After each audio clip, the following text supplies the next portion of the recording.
সন্তান নেয়ার জন্য সহবাসের নিয়মগুলো কি কি? কোন অবস্থানে সহবাস করতে হবে? সহবাস করার পরে কি নির্দিষ্ট ভঙ্গিতে শুয়ে থাকতে হবে? ঘন ঘন বীর্যপাত করলে কি পুরুষের প্রজনন ক্ষমতা কমে যায়? এমন অনেকগুলো প্রশ্ন আপনাদের কাছ থেকে এসেছে। এই ভিডিওতে বিষয়গুলো সহজ করে বোঝাবো। একদম হাতে কলমে দেখিয়ে দিচ্ছি। এইটা হচ্ছে একজন নারীর কোমরের অংশের মডেল। এই দুটো হচ্ছে কোমরের হাড্ডি আর এইটা হচ্ছে মেরুদণ্ড।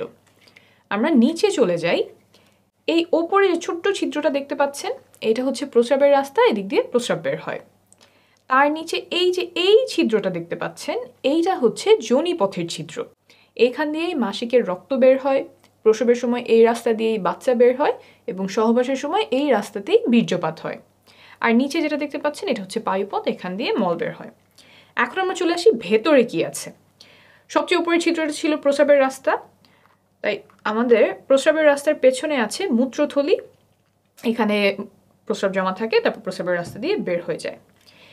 এখন আমরা আসবো যোনিপথের রাস্তার পেছনে কি থাকে। সন্তান ধারণ বোঝার জন্য এটাই সবচেয়ে গুরুত্বপূর্ণ। যোনিপথের পেছনে থাকে এই জিনিসটা, আস্তে আস্তে বোঝাই। এই যে দেখছেন ছিদ্রটা, এটাই হচ্ছে যোনিপথের ছিদ্র। এদিক দিয়েই রক্ত বের হয়, এদিক দিয়েই বীর্যপাত হয়, আবার এই রাস্তা দিয়েই বাচ্চা প্রসব হয়। তো এইখানে হচ্ছে আমাদের বীর্যপাতটা হয়। বীর্যপাত হওয়ার পরে শুক্রাণু এইখান থেকে চলে যায় জরায়ুতে।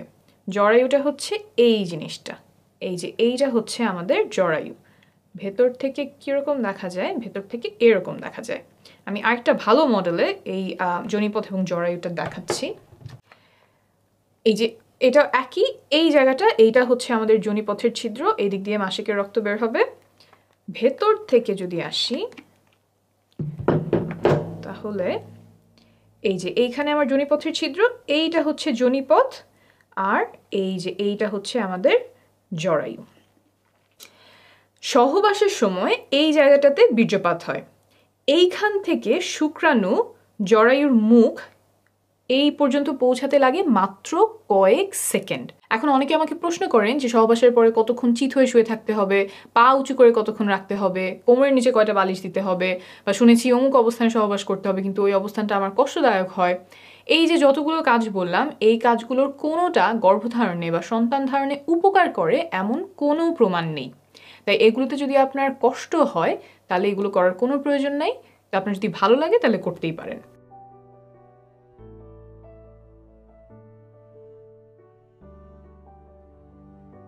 তবে একটা কাজ আছে যেটা করলে গর্ভধারণে বা সন্তান ধারণে অনেক উপকার হয়, এটা প্রমাণিত। সেটা হলো সঠিক সময়ে সহবাস করা। সঠিক সময় বলতে এই যে এখানে যে বীর্যপাতটা হলো, তারপর শুক্রাণুর কিন্তু অনেক দূর পর্যন্ত যেতে হবে। শুধুমাত্র জরায়ুতে গেলেই হবে না, জরায়ুর পরেও আরও রাস্তা আছে, সেটা আমি দেখাচ্ছি। এই যোনিপথ পার হয়ে, জরায়ু পার হয়ে নালী পর্যন্ত আসতে হয়। এই যে জরায়ুর দুই পাশে যে জিনিসটা দেখছেন, এইটাই ডিম্বাশয়। এইখানে ডিম্বাণু থাকে, তারপর ডিম ফুটে বের হয়ে নালীতে আসে। এইখানে এসে ডিম্বাণু শুক্রাণুর সাথে মিলিত হয়। অর্থাৎ শুক্রাণুর যে লম্বা পথ, যোনিপথ, তারপর জরায়ু, তারপর নালীতে আসা, এই লম্বা যাত্রায় তাকে অনেক কিছু সাহায্য করে। যোনিপথের যে স্রাব আছে, জরায়ুর যে স্রাব আছে, তারপর সংকোচন প্রসারণ, এই সব মিলে শুক্রাণুর পথটাকে সুগম করে। কিন্তু এই সুগম করার কাজ সে মাসের একটা নির্দিষ্ট সময়েই করে, যেটাকে আমরা বলি ফার্টাইল টাইম। অন্য সময়গুলোতে এই স্রাবগুলো শুক্রাণুর জন্য সহায়ক না, দরজাগুলো বন্ধ করে দেয় যাতে শুক্রাণু জায়গা মতো পৌঁছাতে পারে না। তাই এই ফার্টাইল টাইম বা সঠিক সময়, সহবাসের সঠিক সময় জানাটা খুব গুরুত্বপূর্ণ। কিছু লক্ষণ আছে যা দেখে এই সময়টা খুব ভালোভাবে চিনতে পারা যায়। এটা নিয়ে আমি আলাদা একটা ভিডিও করেছি, আপনারা চাইলে দেখে নিতে পারেন। এখন আসি এমন একটা বিষয়ে যাতে সন্তান ধারণের ক্ষমতা কমে যাওয়ার সম্ভাবনা আছে। সহবাসের সময় অনেকে পিচ্ছিল করার জন্য মুখের থুতু ব্যবহার করেন, আবার কেউ কেউ লুব্রিকেন্ট ব্যবহার করেন। ল্যাবে পরীক্ষা করে পাওয়া গেছে যে থুতু এবং কয়েক ধরনের লুব্রিকেন্ট শুক্রাণুর চলাচল ক্ষমতা কমিয়ে দেয়। তাই সাবধানতা বশত এসব পরিহার করার পরামর্শ দিচ্ছে American society for reproductive medicine. অর্থাৎ আপনি যদি থুতু ব্যবহার করেন, সেটা আপাতত বন্ধ রাখলে ভালো হবে। আর যদি লুব্রিকেন্ট ব্যবহার করতে হয়, তাহলে এই লেখাটা প্যাকেটের গায়ে দেখে কিনবেন। এসব ব্যবহার করলে যে গর্ভধারণের সম্ভাবনা বেড়ে যাবে তা কিন্তু নয়, বরং প্রয়োজন হলে ব্যবহার করতে পারেন। এখন বলি, ঘন ঘন বীর্যপাত করলে পুরুষের প্রজনন ক্ষমতা কমে যায় কিনা, সন্তান ধারণের জন্য কত ঘন ঘন সহবাস করার প্রয়োজন। একটা গবেষণায় দেখা গেছে যে প্রতিদিন সহবাস করলে সফল হওয়ার সম্ভাবনা সবচেয়ে বেশি থাকে 37%। একদিন পর পর সহবাস করলেও সফলতার সম্ভাবনা কাছাকাছি থাকে 33%। কিন্তু যদি সপ্তাহে একবার সহবাস করা হয় তখন সম্ভাবনা নেমে আসে মাত্র 15%।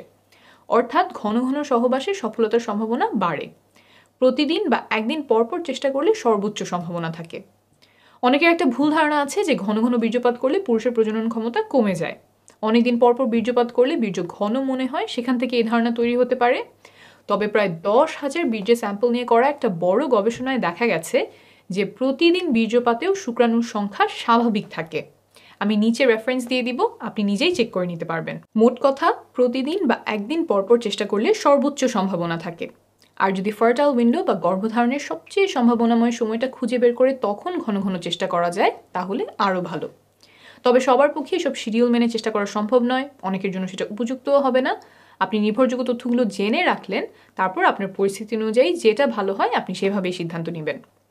আপনি যখন বাচ্চা নেওয়ার চেষ্টা করছেন তখন মা ও শিশু সুস্বাস্থ্যের জন্য কিছু নিয়ম মানা আবশ্যক, যেমন ফলিক অ্যাসিড খাওয়া, যাতে করে বাচ্চার ব্রেইন আর মেরুদণ্ডে জন্মগত ত্রুটি হওয়ার ঝুঁকি কমে যায়। এসব আমি আরেকটা ভিডিওতে সহজে বুঝিয়েছি, প্রয়োজন হলে সেই ভিডিওটি দেখে নেবেন। ভালো থাকবেন, সুস্থ থাকবেন।